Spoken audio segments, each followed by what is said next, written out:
Okay, for our lesson this morning, I thought of sharing something that I've been learning po in my quiet times for the past few days. Konting background lang po. My wife knows this. Ako po yung tao na madaling madistract. Madali po ako madistract. Challenge po para sa akin to finish one task na hindi ako nagigiven sa mga maraming interruptions. Ayan. For example po, pag gumagawa ko ng sermon or lesson, hindi lang siya isang upuan, dalawang upuan o tatlong upuan kasi most of the time po, madali ako mag-give in sa mga intrusive thoughts ko and mag-give in ako doon. Kahit nagwawalis or naghuhugas ng pinggan. For example, naisip ko na, sino nga pala yung bida doon sa Magic Temple? Ano yung bida sa Magic Temple? Kasi isip ko, ano nga bang pangalan ng breed ng aso na hindi tumatahol? Tapos naisip ko, sino nga ba yung unang tao sa space? Si Yuri Gagarin ba o si Neil Armstrong? So kapag pumasok tong mga thoughts na to sa mind ko, iiwanan ko yung current kong ginagawa, tapos i-google ko na yung mga intrusive thoughts ko. And then I will find myself spending number of hours doing something na hindi naman talaga related dun sa task na ginagawa ko. So, I would feel bad and guilty after kasi sayang na naman yung oras tsaka minuto na nasayang ko entertaining these intrusive thoughts. Kaya parang feeling ko, if whenever I do that, compromise talaga yung productivity ko. And so this week, in my quiet time, I decided to look for scriptures that talks about being productive. So, naghanap ako ng scripture about being productive. Because I really want to be productive sa aking schedule. And I came across this beautiful scripture from 2 Peter that talks about not only being productive, but also being effective. And I made a lesson out of that scripture at ito po yung isi-share ko ngayong umaga sa ating sermon. And so this lesson that I'll be sharing this morning is really for myself. Hope I like it. So this sermon is really for myself. Sana magustuhan ko, sana makonvict ako sa lesson na to. But I also think that this lesson is also for everyone inside this room and everyone who's watching sa Facebook Live who are not only easily distracted, but everyone who wants to be more productive and effective in their relationship with God. So the title po of our lesson this morning is Productive and Effective. Grabe. Ilang oras kong pinag-isipin yung title na yan. Productive and Effective. So bago tayo magpatuloy, let's go to God in a word of prayer. Let's pray. Panginoon, maraming salamat sa umagang ito na magkakasama kami. Maraming salamat na kasama namin yung mga kaibigan namin, mga kapamilya, para purihin ka, sambahin ka, at muli po ay maintindihan at mas makilala kayo ng malaliman. Panginoon, be with me as I preach your word. I pray na maging makapangyarihan po ito. Ma-encourage at ma-inspire at ma-convict, mabigyan ng direction, Panginoon, yung puso rin namin. Maraming salamat po for this time. I pray all these things in Jesus' name. Amen. Okay, the title again of our lesson is Productive and Effective. Sino nga bang bida? Productive and Effective. So, let's open our Bibles to 2 Peter and let's read chapter 1, verses 3 to 8. Sabi doon sa verse 3, sabi doon, His divine power has given us everything we need for a godly life through our knowledge of Him, who called us by His own glory and goodness. Through this, He has given us His very great and precious promises so that through them, you may participate in the divine nature, having escaped the corruption in the world caused by evil desires. For this very reason, make every effort to add to your faith goodness, and to goodness, knowledge, and to knowledge, self-control, and to self-control, perseverance, and to perseverance, godliness, and to godliness, mutual affection, and to mutual affection, love. For if you possess these qualities in increasing measure, they will keep you from being ineffective and unproductive in your knowledge of our Lord Jesus Christ. Let's stop there. Yung audience po ni Peter, for his two letters, 1 and 2 Peter, are Christians or disciples na they were scattered because of the persecution. But here in 2 Peter, Peter's focus is not persecution as 1 Peter was. Dito po sa 2 Peter, he talked about other things. Isa na dun yung becoming productive and effective, especially in our knowledge of Jesus Christ. And Peter's goal was for every Christians reading his letter to experience the grace and peace that comes through the knowledge of God and Jesus Christ. Sabi nga niya sa verse 2, one scripture above the scripture that we have just read, sabi doon, grace and peace be yours in abundance through the knowledge of God and of Jesus our Lord. So take note of this scripture because all throughout this letter, specifically this chapter, the topic knowledge of God and Jesus is a recurring theme. Hindi po natin babasahin yan, but I just showed this scripture for us to see na yung knowledge of God is a recurring theme dito sa chapter na binasa natin. Paulit-ulit pong binanggit ni Peter yung sa kanyang liham yung knowledge of God and of Jesus Christ. And for us to appreciate and understand this letter even more, isa-isahin lang natin yung mga binanggit ni Peter. Balikan po natin yung verse 3. Sabi doon, God's divine power, or His divine power has given us everything we need for a godly life. God's divine power has given us everything we need for a godly life. Grabe. Sabi sa scripture, no Christian, no disciple, no one who has a relationship with God is lacking something that he or she needs to live a godly life. Ibig sabihin, wala raw kulang sa atin bilang isang Kristiyano at mananampalataya. Because God has given us everything already. Everything we need to live a godly life. We have to understand po that what Peter said here is not a promise. It's a reality as Christians. Bilang mga Kristiyano, we are complete.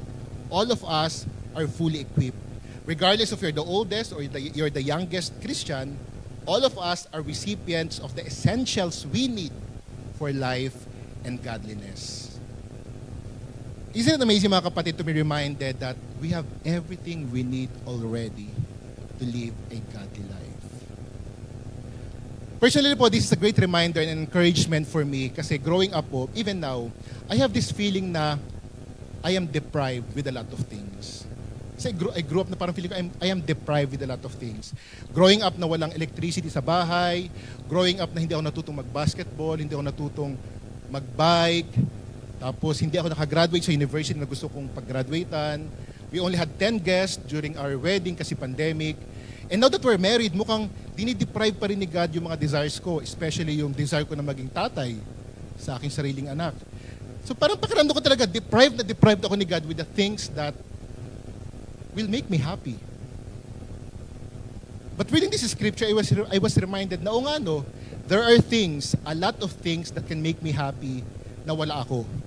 Like having a child, or having a glass king katulad ni Kel, or having a sports like basketball. Ang daming wala sa akin na maaring in my lifetime, maaring hindi ko talaga makuha. But the essentials that I need to live a godly life, God already gave all these things to me sacrificially and sufficiently. Sobra-sobra pa actually. Ikaw ba, kapatid? Ano sa tingin mo yung mga bagay na wala ka right now na feeling mo kailangan mo para mas maging kompleto ka bilang isang Kristiyano? What are the things that you think you don't have right now that you think if you have this, you'll be complete as a Christian? Is it the boyfriend or girlfriend that you've been praying for? Is it the promotion that you've been working hard for?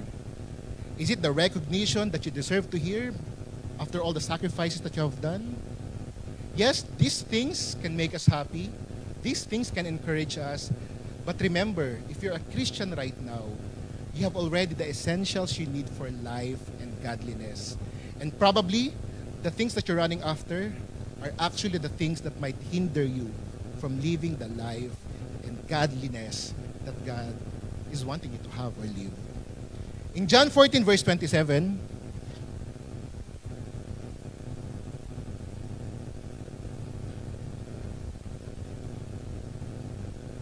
John 14, verse 27, sabi doon, "Peace I leave you, my peace I give you. I do not give to you as the world gives. Do not let your hearts be troubled and do not be afraid." Si Jesus, He gives not the same as the world does. Si Jesus hindi siya katulad ng mundo kung paano magbigay. The things that we receive from God are the exact things we need for life and godliness. And the things He withhold are also the things that we don't need for life and godliness. And so we should not let our hearts be troubled or be fearful just because we don't have the things that we desire right now. God is on top of our situations, and He will only give the essentials for our life, growth, and salvation. Kung babalikan po natin yung scripture, na binasa natin kanina, Peter also mentioned that God has given us everything we need. How? Through our knowledge of Him. Through our knowledge of Him. Our knowledge of God equipped us to live a godly life. Practically, what Peter is saying here is that our knowledge of God is important and essential to our salvation and growth as Christians. Mahalaga yung kaalaman natin patungkol sa Diyos. And so, kung mahalaga yung kaalaman natin patungkol kay God, dapat nag-grow yung understanding at knowledge natin about God. We need to be growing in our knowledge and understanding about God because with it, we can understand Him more, we can understand His holiness more. If our knowledge about God is growing, we can understand His plans even more. We can see more yung need natin para sa Kanya. Dapat nag-grow po yung knowledge at pagkakakilala natin sa Diyos. Because if we are not growing in our knowledge of God, it will hinder us from understanding Him and knowing how to respond sa love na binibigay niya para sa atin. My question for all of us right now is, are we growing in our knowledge of God? Are we growing in our knowledge of God? Nag-grow ba yung pagkakakilala mo sa Diyos? What are your new discoveries about God? You know, sometimes po, even as Christians, even as disciples, we are passionate about many things except growing in our knowledge of God. Passionate tayo sa napakaraming mga bagay except growing in our knowledge of God. Ako po, for example, share na naman ako ng sarili ko. No? Ako, for example, hanggang ngayon, memorize ko pa rin yung capitals ng buong mundo. Nung high school kami, pinamemorize namin yung Asian capitals. Sabi ko, no. I'll memorize all the capitals of the whole world. So hanggang ngayon, memorize ko pa rin po siya kasi I'm passionate about countries, places, sa iba't ibang bansa. Passion ko po yun. Hanggang ngayon, memorize ko pa rin yung 3 songs ng Taiwanese boy band group na F4. Kasi passion ko talagang matutong kumanta ng ibang language. So, next time ko lang po kakantahin. Spend time nyo lang po. Kakantahan ko kayo ng mga F4 na songs. Hanggang ngayon, kilala ko pa rin yung mga Pokemons ng Generation 1, Generation 2, at least Generation 3 kasi passionate ko rin po yung mga cartoons, kanyan. We are passionate about many things. Sa social media na nga lang, pag may usapang sports, ba, yung mga tao biglang nagiging sports analyst, ba? I remember yung tatay ko kapag nanonood ng NBA, pag puro turnovers yung Golden State, talagang yung tatay ko talagang magko-coach. Parang dapat kasi pinasa mo Hindi ko tatay para naman effective yung coaching skill. Parang all of a sudden parang yung sports analyst si tatay, no. Kahit usapang politics, ang dami nagiging political analyst bigla. Parang naging political analyst bigla. Because we're passionate about many things. Even proving others wrong. Kaya kahit pakikipagdebate, willing na willing tayong gawin. Because again, we're passionate about many things. But if it's about God, if it's about Jesus, if it's about discipleship, we are silent. We're silent because we are not passionate in growing in our knowledge of God. Ikaw ba kapatid, what are you most passionate about? Kasama ba dito ang mas makilala ang Diyos?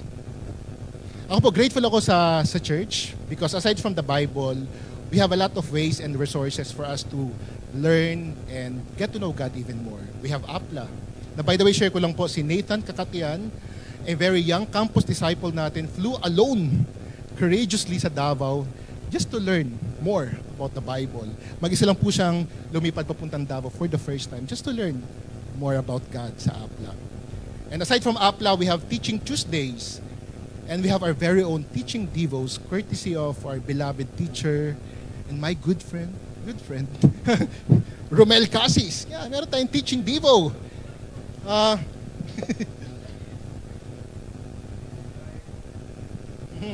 And my ninong.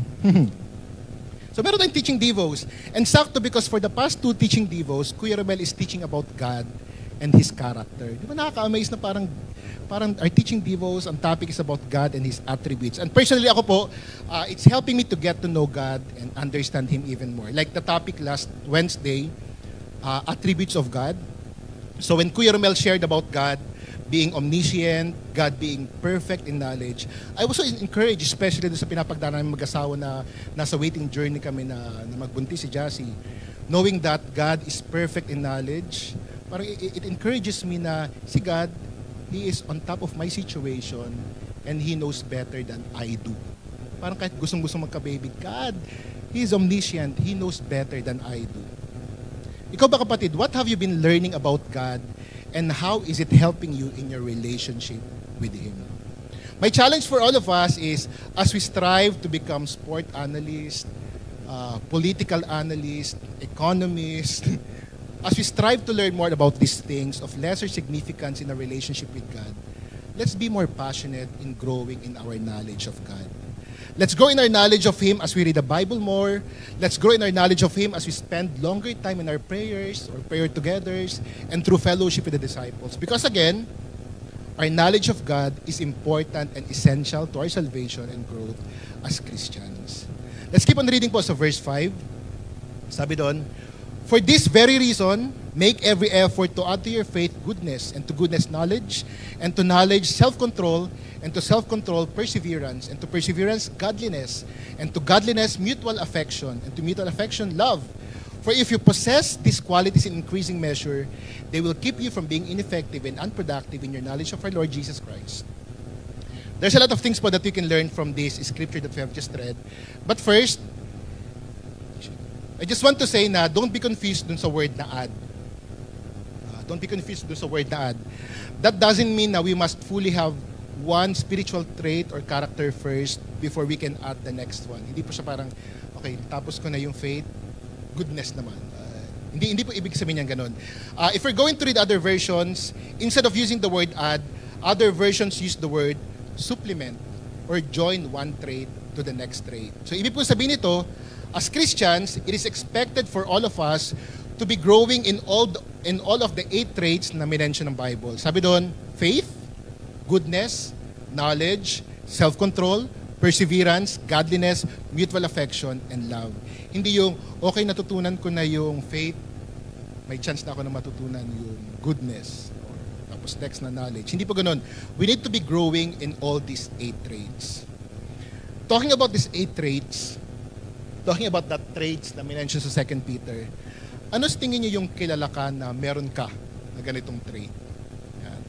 Is it faith? Kilala ka ba for having faith?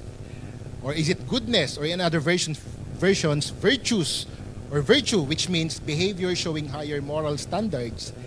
Kilala ka ba for having knowledge? For having self-control, especially sa mga temptations? Kilala ka ba bilang persevering or bilang someone na matatag sa kabila ng napakaraming problema? Kilala ka ba for being godly? Or kilala ka ba sa pagkakaroon ng brotherly affection? Or kilala ka bang loving? Ano sa tingin mo yung traits na to na kilala ka o tanyag ka dahil meron kang ganito? Again, as Christians, we're expected to possess these qualities. But not just possess these qualities. The scripture also said, we're expected to possess these qualities in increasing measure. In increasing measure. Paangat daw, paakyat. Nag-grow, nag-improve yung mga gantong characters daw dapat natin. Ibig sabihin, we should not stop kapag feeling natin, ito na yung rurok ng godly characters ko. Ito na yung sagad na. Because what Peter is saying here is that we can be more faithful than we are now. We can be better. We can have more knowledge than the knowledge that we have right now. We can control ourselves more. We can be more persevering. We can be godlier. We can have more brotherly affection, and we can be more loving than we are right now. We should be in a never-ending cycle of increasing and growing in our godly characters. And I think this is a good time for all of us to ask ourselves, are we still growing in our godly characters? Or feeling mo, nabot ko na yung rurok ng pagiging self-control ko or pagkakaroon ko ng knowledge, and I'll stop there. Sabi ni Peter, we have to have these qualities in increasing measure. Seniors and old Christians, do you still desire to possess godly characters in increasing measure? Wala pong katapusan na mag-grow tayo sa mga gantong characters. Increasing measure nga po. And young Christians, do you allot a big room in your heart to possess godly characters in increasing measure? Peter said, for if you possess these qualities in increasing measure, they will keep you from being ineffective and unproductive in your knowledge of our Lord Jesus Christ. It is important that we are growing in our Christian qualities because it will help us to become more effective and productive, especially in our knowledge of Jesus Christ. A while ago po I shared about me being unproductive because of the intrusive thoughts that I've been entertaining. I realized for me to do that, for me to become more productive, I need to consistently grow in my godly qualities. At isa po sa mga qualities na nakita ko na I need to grow is self-control. I need to grow in my self-control. Akala ko self-controlled na ako, but sabi nga ni Peter, in increasing measures. I think the godly character that I need to have in increasing measure is self-control. I need to be able to keep on saying no to my intrusive thoughts so that I can be not just productive, but also effective in my relationship with God. I know it's hard. It's hard to say no. Especially kapag nasanay ka na. That's probably the reason why Peter also said, make every effort. Sabi rin ni Peter, make every effort. Because really, Christian growth requires making every effort. Hindi lang siya making effort, making every effort. Last week nga po, sa ICOC Philippine Service, I shared the lesson about the healing of the invalid man. And for that invalid man to be healed, para gumaling siya sa kanyang karamdaman, he has to stand up on his own and he has to stretch his legs on his own para gumaling siya. Because I think that's what God wants us to do also. We need to be stretching our own legs, kahit mahirap, kahit masakit. We need to be making every effort to grow as Christians. Naalala ko po yung quote na nabasa ko, sabi doon sa quote, if you don't feel like praying, make every effort to pray. Because something or someone is also making his very effort or every effort to force you not to pray. Minsan parang ayaw nating mag-pray, but we have to force ourselves to pray because there's also someone or something out there forcing us not to pray. So for us to grow as Christians, it takes a lot of effort. We have to make every effort. As I wrap up, sa akin pong pagtatapos, there's a lot of things po that we can learn from the scriptures that we have just read. Isa na dito is that, let's keep on reminding ourselves and others of the truth daily that we have everything we need for life and godliness. Hindi tayo kulang, kompleto po tayo. All the essentials that we need for life and godliness, we are complete. And second, despite the many temptations to slow us down, let's keep on adding and growing in the godly qualities that we possess because by doing so, we'll get to know God even more and we'll become more and more productive and effective. Maraming salamat po sa pakinig and to God be the glory. Salamat po.